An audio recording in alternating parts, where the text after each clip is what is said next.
اتنے زیادہ اس کے اندر انوالوڈ ہو جاتے ہیں.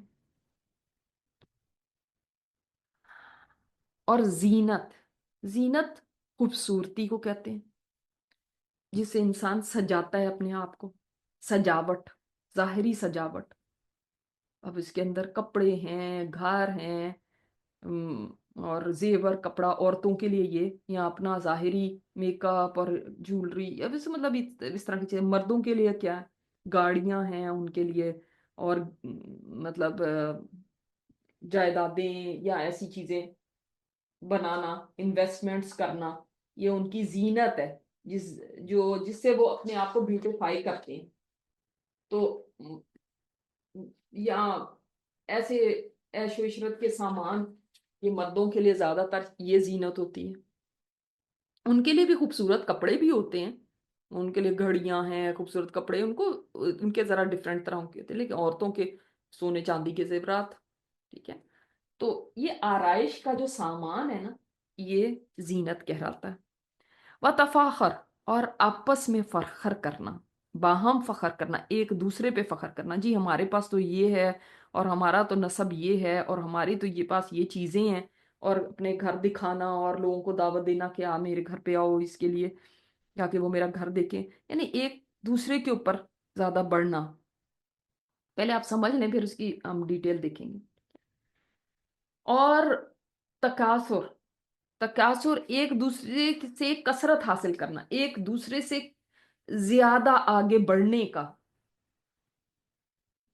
بڑھنا کی خواہش ہونا، کہ شوق ہونا کہ میں اس سے زیادہ بنا لوں. کس چیز میں؟ مال میں اور اولاد میں. مال، کہ کتنا ہم نے کما لیا، اور کتنا اچھا ان کے پاس یہ اتنا انہوں نے بنایا ہوا، اور ہم اس سے زیادہ بڑھیں، اس سے زیادہ بڑھیں. اور اولاد میں صرف کثرت یہ نہیں ہے کہ اس کے 2 بچے ہیں تو میرے 4 ہوں، یہ والا تو اب ختم ہی ہو گیا. مگر اولاد کی جو کامیابیاں ہیں اس کو گرداننا، یا ان کی صفتیں، یا ان کے جو بڑے عہدے انہوں نے لے لیے، یا ان کی ڈگریاں، یا ان کی یہ چیزیں، یہ سب اولاد کے اندر آ گیا. ٹھیک ہے. تو اللہ تعالیٰ نے کیا بتایا کہ انسان کی زندگی کیا ہے، وہ کیسے شروع ہوتی ہے. جب بچہ ہوتا ہے تو کھیل کود میں لگا رہتا ہے، کھیل کا شوق ہر وقت کھیل. جب ذرا بڑا ہوتا ہے تو لہو میں لگ جاتا ہے. لہو کیا چیز ہے؟ جس میں دل مشغول ہو جائے، دل میں مشغول ہو جائے. اب اس کے اندر دل مشغول کن چیزوں کے اندر ہوتا ہے؟ میں نے آپ کو بتایا کہ یہ گیمز ایسی جو انسان کو اپنے اندر مشغول کر دیں، وہ بھی لہو ہے. لیکن ایسی بھی چیزیں جو انسان کے لیے آخرت کو بھلا دینے والی ہیں، تو اس کی دلچسپیاں تھوڑی سی بدلنے لگتی ہیں. پہلے لعب تھا، اب دل لگی کے سامان ہونے لگے. اور پھر انسان کو لگتا ہے کہ یہی زندگی ہے. اور دل لگی کے اندر یہ بھی ہے کہ عشق، معاشقے بھی، یہ سب بھی اس کے اندر آ جاتا ہے. اب بڑا ہو رہا ہے نا، تو اب وہ کہ اس کو آخرت تو اپنی یاد ہی نہیں، کس لیے دنیا میں آیا وہ بھی نہیں یاد. وہ بس عشق، محبت، بس یہی ہے سب چیز. اگر یہ نہ ملی تو بس دنیا ختم ہو گئی. بس جینا مرنا میرا بس یہی ہے، میں اسی کی پوجا کرتا ہوں. ایسا ہی ہے نا. وہ انسان پھر اس چیز کی طرف راغب ہونے لگتا ہے، انہیں اپنے سے اپوزٹ جینڈر کی طرف اس کی اٹریکشن ہونے لگتی ہے، جس میں اس کا دل لگنے لگتا ہے. اور اس کے علاوہ بھی اور بھی چیزیں ہیں، جیسے میں نے آپ کو ایسی گیمز بتائی، ایسے ڈرامے، فلمیں، ڈائجسٹ سم، یہ سب چیزیں جس سے انسان یعنی اس میں ڈوب جاتا ہے. اور آپ دیکھ لیں جتنا سوشل میڈیا ہے، وہ ایسی چیزیں کہ انسان ان کے اندر غرق ہو جاتا ہے، اور اس کو پتہ بھی نہیں چلتا کہ ٹائم کدھر چلا گیا. اللہ اکبر. اور پھر زینت، زینت بھی اب جیسے عورتوں کے لیے زینت کیا ہے؟ کپڑوں کا شوق، زیور کا شوق، برانڈڈ چیزوں کا شوق، یہ برانڈ نیم، یہ برانڈ نیم، سارا دن بیٹھ کے آن لائن اسی کے اوپر شاپنگ ہوتی جا رہی ہے، سارا دن گزر گیا ہے، پتہ ہی نہیں چلا کتنے گھنٹے چلے گئے۔ لیکن یہ شوق اس لیے نہیں کہ ضرورت ہے، کپڑے کی ضرورت ہے تو چلو ہم بیٹھ گئے، نہیں، اور نہیں تو نت نئے فیشن دیکھتے رہنا، آج کل کیا ان ہے، یہ زینت ہے نا۔ کئیوں کو کپڑوں کا شوق ہے، کئیوں کو گھروں کی چیزوں کا شوق، کئیوں کو گاڑیوں کا شوق، کئیوں کو اور بننے سنورنے کا شوق، کئیوں کو ڈگریوں کا شوق کہ ایک سے ایک ڈگری میرے پاس ہو اور میں اس سے بتاؤں، یہ بھی زینت ہے اس کے لیے، اپنے آپ کو سجاتا ہے کس طرح، اس طرح۔ اچھا پھر شادی، وہ بھی ایک زینت ہی بن گئی، اور جب پھر لائف تھوڑی سیٹل ہوئی شادی کے بعد، کچھ بچت ہونے لگی، گھر خرید لیا، بچے اچھے اسکولوں میں جانے لگے، تو فخر آ گیا۔ ابھی تک تو زینت تھی نا، لڑکے بھی بال سنوارنے اور اس کے اندر اپنے آپ کو ڈالے رکھتے ہیں، لڑکیاں بھی نت نئی طرح کے فیشن اور نت نئی طرح کے ہیئر سٹائل، اور ہر وقت یہی ذہن پہ سوار رہنا، اور ہر وقت مجلسوں میں بھی اسی کا ذکر، آج کل کیا چل رہا ہے، آج کل کون سا برانڈ ہے، تم نے کون سا پہنا ہوا ہے، اس نے کون سا پہنا ہوا ہے۔ اچھا پھر فخر آ جاتا ہے، جب فخر آتا ہے تو پھر اپنی گاڑی پہ فخر، اپنے گھر پہ فخر۔ اب نا وہ والا ٹائم تھوڑا سا گزر گیا زینت والا نا، اب تھوڑا یہ والا ٹائم آ گیا جس کے اندر فخر کی بات، اب لوگوں کو بتانا کہ جی ہم کیا چیز ہے، پھر انسان کی باتیں وہی ہونے لگتی ہیں، کوئی اپنے نام کے ساتھ بیگم صاحبہ لگاتا ہے، کوئی کچھ کرتا ہے فخر کے لیے۔ آپ صلی اللہ علیہ وسلم نے تو فرمایا ہے کہ اللہ تعالیٰ نے میرے اوپر وحی کی ہے کہ تم تواضع اختیار کرو، حتیٰ کہ کوئی دوسرے پر فخر نہ جتائے، نہ ایک دوسرے پر سرکشی کرے، تو فخر جتانا ایک دوسرے پر، ایک دوسرے کے آگے بڑا بن بن کے بیٹھنا، میں بتا دوں کہ میں کیا ہوں،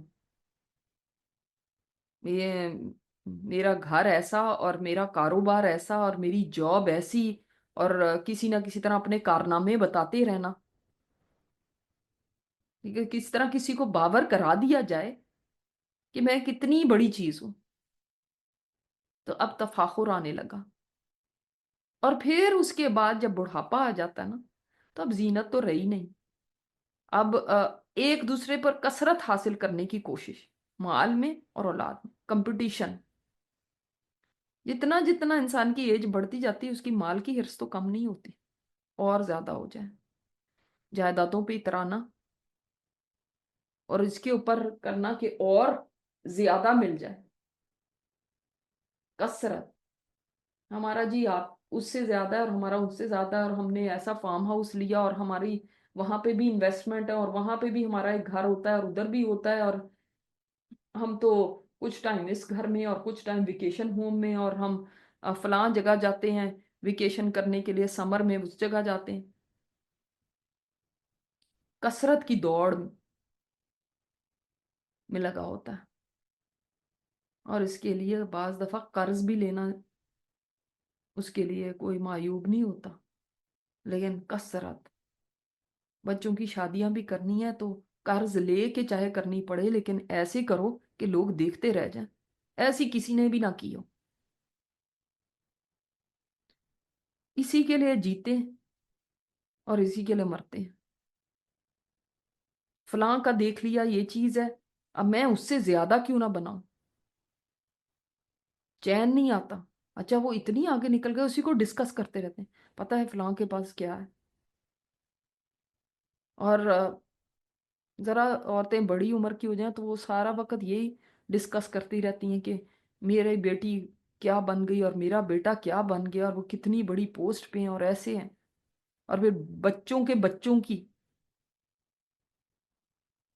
بس یہی ڈسکشنز، یہی باتیں، ایک وقت میں باتیں کھیل کی تھیں، ایک وقت میں باتیں لہو کی، ایک وقت میں باتیں زینت کی، اب وہ لا والا ٹائم تو گزر گیا، اب زینت کی، ایک وقت میں باتیں تفاخر کی اور تکاثر کی، کہ یہی ہے زندگی۔ اور یہ کیسے ہے، اس کی مثال جانتے ہیں کیسے ہے؟ اٹس سو سیڈ کہ جو حقیقت ہے نا زندگی کی وہ یہ ہے، جس کو ہم اتنا بڑا سمجھے بیٹھے ہیں، وہ پتہ ہے کیسے؟ نہیں، زبردست مثال دی گئی ہے یہاں پہ، کمثل غیث، اس کی مثال ایسے ہے، زندگی کی مثال بارش کی طرح، غیث عاجب الکفارا، جو خوش کرتی ہے کسانوں کو۔ کسان بارش کو دیکھ کے خوش ہوتا ہے نا، خوش کیا کسانوں کو، نباتہ، اس کی نباتات نے، خوش بارش آتی ہے تو اس کی نباتات بڑھتی ہے، گرینری ہو جاتی ہے، ہر طرف سبزہ لہلہانے لگتا ہے، کسان خوش ہونے لگتا ہے۔ پھر کیا ہوا؟ ثم میں نا تھوڑا تراخی ہے، تھوڑے وقت کے بعد پھر کیا ہوا؟ یہی جو خشک ہو جاتی ہے، وہ جو نباتات تھی، وہ گرینری تھی نا، وہ خشک ہونے لگتی ہے۔ فتراہ مصفرا، پھر ایک دن آتا ہے کہ بالکل ہی پیلی پڑ جاتی ہے، رنگ ختم ہو جاتا ہے اس کا، زرد پڑنے لگتی ہے، جیسے آپ خزاں میں دیکھیں پتے کیسے پیلے پڑنے لگتے ہیں۔ ثم یکون حطاما، پھر وہ ہو جاتی ہے ریزہ ریزہ، پھر اس کے بعد وہ پتے یا وہ ہریالی وہ اتنی ہلکی ہو جاتی ہے، سوکھ کے، خشک ہو کے، زرد پڑ کے، کہ وہ اڑتی پھرتی ہے، ہوائیں اس کو لے کے اڑاتی پھرتی ہیں، اور چورا چورا پڑا ہوتا ہے ہر طرف۔ یہ وہی باغ تھا جو کبھی ہرا بھرا تھا، اب یہ کیسا ہو گیا؟ ایسے لگتا ہے یہاں پہ کچھ بھی نہیں تھا، کچھ بھی نہیں۔ زندگی کی بھاریں بھی ایسی ہیں، بس اتنی سی ٹیمپرری ہے۔ یہ کیا ہے؟ پلانٹس کے سائیکل کی طرح اس کو بیان کیا گیا، کہ جو ایک سبزہ آپ روز دیکھتے ہیں نا، بہار آتی ہے تو کیسا ہوتا ہے، لیکن جلدی تو خزاں آ جاتی ہے۔ جو بڑے بے وقوف ہے جو سمجھے کہ بہار نے ہمیشہ رہنا ہے، وہ بہار آتی ہے اور ابھی انسان اس کو دیکھ کے خوش ہو ہی رہا ہوتا ہے، انجوائے کر ہی رہا ہوتا ہے، کہ بڑی جلدی خزاں آ جاتی ہے، بال سفید ہونے لگتے ہیں، آنکھیں کمزور ہونے لگتی ہیں، عقل کم ہونے لگتی ہے، چال ڈھال میں فرق آنے لگتا ہے، اور کمر جھکنا شروع ہو جاتی ہے، چہرے پہ جھڑیاں پڑنے لگتی ہیں، رنگ روپ وہ نہیں رہتا، بڑی کوشش کرتا ہے انسان اس کو بچا لے، وہ بچتی نہیں، جیسے پہلے طاقت ہوتی تھی ویسی طاقت رہی نہیں، واقعی ایک لہلہاتا کھیت جیسے ہوتا ہے، اسی طرح انسان ہے نا، وہ تیزی سے جب اپنی اس انجام کی طرف دوڑ رہا ہوتا ہے نا، تو کبھی نہیں سوچتا کہ ایک دن حطامہ بھی ہوگا، وہ بس اسی میں لگا رہتا ہے، تکاثر فی الاموال والاولاد اور تفاخر بینکم، اسی میں لگا ہوتا ہے کہ جانے کا وقت بھی آ جاتا ہے۔ اللہ اکبر۔